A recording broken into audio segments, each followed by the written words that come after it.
In today's video, I'm going to teach you how to download as SVG in Canva. If you've ever needed a crisp, scalable file for a logo, icon, or illustration, an SVG is exactly what you want. SVG stands for Scalable Vector Graphics, which means the image won't lose quality no matter how big or small you make it. It's perfect for websites, print, and anywhere you need sharp lines and clean shapes. Start by opening the Canva project you want to export.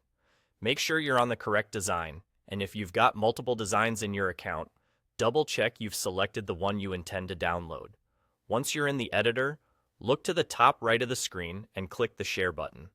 This is the same place you'd go if you were sending a link, but it also houses the download options you need. From the Share menu, click Download. This opens the Download panel, where Canva shows you the format and quality options for your file. By default, Canva might suggest a format like PNG or JPG, but we're going to change that. Click the File Type field to open the drop-down list of formats. You'll see several choices here, and you want to select SVG. Choosing SVG tells Canva to export your design as a vector file, which helps keep edges smooth and text crisp at any size. After you've selected SVG as your file type, you're basically ready to go. You don't need to change anything else for a standard export. Simply click the Download button. Canva will prepare your file and save it to your computer, usually in your default Downloads folder. If your browser prompts you to choose a location or a file name, feel free to save it somewhere easy to find. A quick note for clarity: the SVG option may depend on your account features.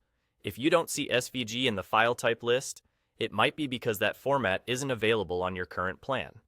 In that case, check Canva's plan details, or use a different device or account where SVG export is included. Once the file is downloaded, you can open it in a web browser to preview it, or import it into a vector editor or development environment. Because it's vector-based, you can scale it up for a banner or down for a favicon without any loss in quality. And that's all there is to it. Open your project, click Share, choose Download, set the file type to SVG, and hit Download. Your design is now ready in a clean, scalable format.